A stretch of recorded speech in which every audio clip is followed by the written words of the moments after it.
नमस्कार दोस्तों, welcome back to our channel. Friends, मैं आप सबका अपने चैनल स्टॉक्स फॉर लाइफ पे बहुत स्वागत करता हूं। Welcome to STFL family. Dear family members, बात की जाए अडानी ग्रुप के 6 स्टॉक में आज हमें भारी भरकम गिरावट देखने को मिलती है। दोस्तों, ये गिरावट तो मंडे से स्टार्ट हुई थी और सारा जो विवाद था एक ट्वीट से स्टार्ट हुआ था। लेकिन दोस्तों, आज के दिन भी अडानी के वो 6 शेयर्स स्टॉक मार्केट में लिस्टेड देखने को मिलते हैं, जिसमें Adani port, Adani enterprises, Adani green, Adani power, Adani total gas, Adani transmission जैसे दिग्गज शेयर शामिल हैं। तो इसमें दोस्तों जो गिरावट का जो सीज़न है वो स्टॉप होते हुए देखने को नहीं मिल रहा है। आपको पता है कि शनिवार को ही एक ट्वीट आता है और ट्वीट के बाद मंडे को एडिशनल कुछ फेक न्यूज़ आती है कि भाई एनएसडीएल ने अडानी के अंदर निवेशित 3 एफपीआई अकाउंट को ब्लॉक कर दिया है। बाद में एनएसडीएल ने क्लियरफाई किया कि ऐसा कोई अकाउंट ब्लॉक नहीं हुआ है। लेकिन दोस्तों, तबाही तो मच चुकी थी। लेकिन अभी की बात की जाए तो अभी तबाही इंटेंस क्यों हो चुकी है, गिरावट इंटेंस क्यों हो चुका है? जी हाँ दोस्तों, एक पॉलिटिकल लफड़ा भी सामने आ चुका है। गैस मैं कभी भी कोई पॉलिटिकल स्टेटमेंट नहीं देता हूँ बिकॉज मुझे ये सब पसंद नहीं आता है। लेकिन दोस्तों, जो पॉलिटिकल पार्टी होती है अपने आप में ही टारगेट करती है बिजनेसमैन्स को, या फिर होता है ओपोनेंट या फिर उनके साथ वाला। तो इसी बीच में कोई पॉलिटिकल न्यूज़ निकल के आ रही है और साथ ही साथ दोस्तों जो आउटलुक है उसको नेगेटिव कर दिया गया है, जिसकी वजह से हमें अडानी के सारे शेयर्स में भारी भरकम गिरावट देखने को मिल रही है।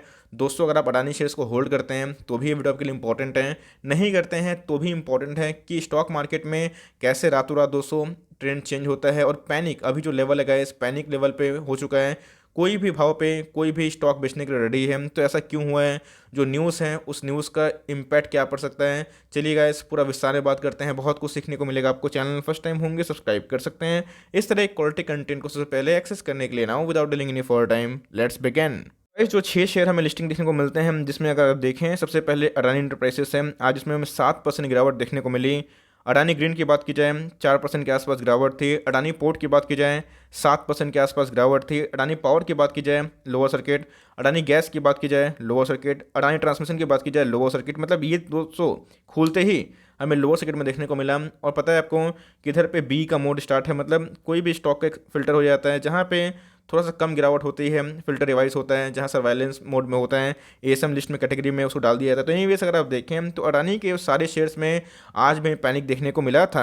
इस न्यूज़ काफ़ी पॉजिटिव थी कि जो एनएसडीएल ने जो फेक न्यूज़ उसको एलिगेशन को फटकारा था और उसके बाद एक बाउंस बैक करने की उम्मीद है। लेकिन दोस्तों, इसके पीछे मैं क्या बोला पहले ही, एक पॉलिटिकल एजेंडा भी अब सामने आ चुका है, जिसकी वजह से बहुत लोग जानबूझ के डिफेम करने की कोशिश भी कर रहे हैं और जिसकी वजह से इधर पे गाइस एक्सेसिव पैनिक भी मचता हुआ देखने को मिल रहा है।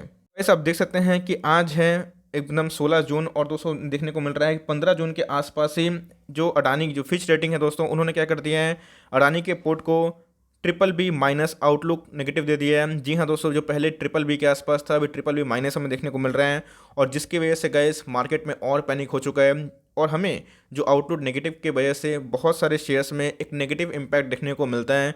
दोस्तों, कोई भी स्टॉक अगर 100 रुपये से 1000 रुपये चला जाता है तो वो अपसाइड में कितना ही भाग सकता है, स्टॉक मार्केट कहानी है। लेकिन दोस्तों, जब वो ऊपर से नीचे गिरता है तो गैस वो उसी रफ्तार से भी गिरता है। इस बात को ध्यान रखिएगा और हमने ऐसे बहुत जगह पर देखा भी था। तो अगर आप देखें तो ये दोस्तों बहुत ही नेगेटिव सेंटिमेंट पैदा किया है और इसके साथ साथ दोस्तों जो पॉलिटिकल व्यू है वो अपने आप में ही अडानी के शेयर होल्डर्स के लिए चिंताजनक देखने को मिलते हैं। इस कांग्रेस की बात की जाए, आपको पता है कांग्रेस हो गए, इनको और अंबानी को जनरली पसंद नहीं करते हैं, ऐसा हमने देखा है। ऐसा कोई दोस्तों मैं पॉलिटिकल व्यू नहीं दे रहा हूँ बिकॉज मैं इसके अगेंस्ट में हमेशा रहता हूँ। लेकिन उन्होंने क्या किया है, उन्हें कांग्रेस ने आस्क किया है कि एनएसडीएल और सेबी से कि अडानी जो इन्वेस्टर्स के डेटा है, ऑफकोर्स जो मॉरिशस बेस हैं, जो अडानी के शेयर्स में निवेशित हैं, तो उनके जो डेटास हैं उसको अब पब्लिकली शामिल किया जाए और ये दिखाया जाए कि अडानी के शेयर प्राइस में जो उछाल देखने को मिला है, अडानी के प्रोमोटर होल्डिंग में क्या क्या चेंजेस आए हैं, उसमें दोस्तों कौन कौन से इन्वेस्टर्स हैं जो अडानी के शेयर्स को होल्ड करते हैं, उनका डेटा सामने लाया जाए। और इसी के बीच में गाइस अब मैं देख रहा हूँ कि टीवीज़ में अब इसको एक पॉलिटिकल मुद्दा के तौर पे ले जाया जा रहा है और दोस्तों ये बहुत ही नेगेटिव न्यूज़ हमें देखने को मिलती है। तो मैं कभी भी कोई पार्टी को सपोर्ट नहीं करता हूँ बिकॉज मुझे एकदम यकीन है कि भाई हमें अगर देश चलाना है तो अपने ही ऊपर डिपेंड रहना पड़ता है। लेकिन इसी बीच में कोई कोई ऐसा मोमेंट होता है गाइस जहाँ पे एक मतलब बिजनेसमैन को टारगेट किया जाता है, जहाँ पे उसके पीछे पूरा षड्यंत्र देखने को मिलता है। तो जी हाँ दोस्तों, अभी की बात की जाए तो ये जो न्यूज़ है अपने आप में बहुत ही चिंताजनक है और इसके पीछे बहुत डिबेट्स हो रहे हैं और हमें देखने को मिल रहा है कांग्रेस हो गए और भी जो दूसरे जो पॉलिटिकल पार्टी है वो दोस्तों अब इस शेयर्स को लेके एक पॉलिटिकल एजेंडा बना दिए हैं और इसी को लेके दोस्तों मार्केट में फिर से एक पैनिक देखने को मिल रहा है। क्या वो बताया है कि एनएसडीएल ने सबसे पहले सेबी ने भी क्लियर किया था कि ऐसा कोई अकाउंट का फ्रीज का बात देखने को नहीं मिल रहा है, इनके वो 3 प्रोमोटर्स हमें देखने को मिलते हैं। तो उसके बाद अगर आप देखें तो हमें दोस्तों काफ़ी भारी भरकम गिरावट देखने को मिल रही है। तो यहाँ पे दोस्तों सिंपल सा एक ही क्वेश्चन है कि अडानी के शेयर्स में क्या करना चाहिए। दोस्तों टू बी वेरी ऑनेस्ट, अगर आप अडानी के शेयर प्राइस को फॉलो किए होंगे तो पिछले कुछ समय से बहुत ही ज़्यादा रैली किया है और कोई भी स्टॉक बहुत ही अनरीजनेबल वजह से अगर भागता है तो गाइस उसको गिरना ही होता है। बिकॉज अडानी के शेयर प्राइस में ऑफकोर्स मैंने बहुत बार बहुत लोगों ने पूछा था तो ऑफकोर्स मैंने इंटरेस्टेड नहीं दिखाया था और मैं बताया भी था कि यस मैं इसको अवॉइड करना अभी के टाइम पसंद करूँगा क्योंकि मार्केट में बहुत बज़ है, क्योंकि इनको जो अर्निंग्स हैं उनके फंडामेंटल से बिल्कुल मैच नहीं खाते हैं।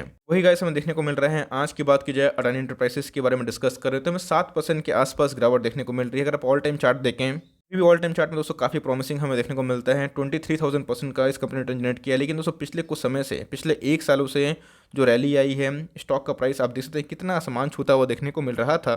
इस प्रॉब्लम इधर पे ये है कि टॉप में हमेशा रिटेल की एंट्री होती है और बात की जाए बॉटम में कोई नहीं खरीदता है। अगर आप अडानी के शेयर होल्डिंग जो पैटर्न है वो देखें, पैटर्न में आपको मैक्सिमम 70% के ऊपर आपको स्टेक देखने को मिलेगा प्रोमोटर्स के, और उसके साथ साथ देखने को मिलेंगे एफआईआईएस के और डीआईएस के, जहाँ पे डोमेस्टिक वाले जो इंस्टीट्यूशन हैं उनका कोई भी स्टेक नहीं है। इंश्योरेंस कंपनी बहुत ही हद तक दूर है। तो एफपीआई और एफआईआईएस को बहुत ही भरोसा था अडानी के शेयर्स में, जहाँ पे वो कंटिन्यूसली बाइंग करते रहे और जो शेयर के प्राइस है वो बहुत टॉप में भाग गए। और जैसे ही ऐसे रिटर्न्स हमें देखने को मिले तो बहुत ऐसे निवेशक आए जो टॉप पे ही एंट्री किए हुए हैं। इसी की वजह से अडानी के जितने भी ग्रुप के शेयर्स है सबके लिए बहुत ही नेगेटिव सेंटीमेंट हमें देखने को मिल रहा है। अगर आप देखें पिछले 5 दिनों से गाइस 20% के आसपास अडानी जो पावर है वो टूट चुका है। तो सिंपल दोस्तों ये खुलते ही लोअर सर्किट में फ्रीज हो जा रहा है। बहुत ऐसे मैंने कमेंट्स देखे जहाँ पूछा जा रहा है कि सर करना क्या है। दोस्तों करना तो कुछ नहीं है, बिकॉज अगर आप इधर पे लिए हुए हैं तब बेच नहीं सकते हैं। बिकॉज मैं दिख रहा था कि जो सेल ऑर्डर है बहुत ही ट्रिगर देखने को मिल रहे हैं। खुलते ही दोस्तों अगर स्टॉक सेल होता है तो उसमें याद रखिएगा सर्किट का खेल सामने आ जाता है। जब तक कोई बायर्स नहीं आता है तो वो सर्किट हटेगा नहीं। तो आपको सर्किट हटने के लिए गाइस कुछ नहीं करना पड़ेगा, बायर्स का इंतजार करना पड़ेगा। आप जितना भी सेल ऑर्डर लगा लो तो कुछ होने वाला नहीं है। हाँ बीच में अगर आप लकी होंगे जैसे ऐसे देखने को मिला था तो उधर पे आपको निकलने का मौका मिलेगा। लेकिन दोस्तों जितने भी स्टॉक्स हैं वो भी बहुत ही रेड कैटेगरी में हमें देखने को मिल रहे हैं। तो मेरे हिसाब से दोस्तों करना वही होगा, अगर आप बहुत मुनाफे में बैठे हुए हैं तो को जहाँ पे निकलने का मौका मिले थोड़ा थोड़ा चाहे तो गैस प्रॉफिट बुकिंग कर सकते हैं। गैस मैं प्रॉफिट बुकिंग करने के लिए इसलिए बोल रहा हूँ बिकॉज कोई भी स्टॉक में कॉर्पोरेट गवर्नेंस का इशू होता है, उसमें पॉलिटिकल मैटर इन्वॉल्व हो जाता है तो वो स्टॉक काफ़ी हद तक गिरता है। आपने देखा कि अमराजास बैटरी चिप्स में क्या हुआ। ऑफकोर्स वो बहुत ही स्ट्रॉन्ग फंडामेंटल वाली कंपनी है और मतलब उनके जो बिजनेस मॉडल काफ़ी हद तक सिक्योर देखने को मिलते हैं, तो वो बाउंस बैक कर लेगी। लेकिन उसमें भी एक पॉलिटिकल कनेक्शन हमें देखने को मिलता है। तो मेरे हिसाब से अब स्टॉक मार्केट में बेटर ऑप्शन है तो आपको उधर ही जाना चाहिए। अब लॉस में है तो भाई मर्जी आपकी है कि थोड़ा अगर बहुत कम लॉस में है तो उधर पर निकल के जो इनके विकल्प हैं जैसे टाटा पावर हो गए या फिर दूसरे इनके जो विकल्प बिजनेस है उधर पर जाना पसंद करिए। और निवेश नहीं किए हुए हैं तो गैस इधर पर निवेश मत करिएगा, बिकॉज कभी भी कोई कॉर्पोरेट गवर्नेंस का इशू होता है तो स्टॉक में दोस्तों हमने देखा है कि बहुत तबाही देखने को मिलती है।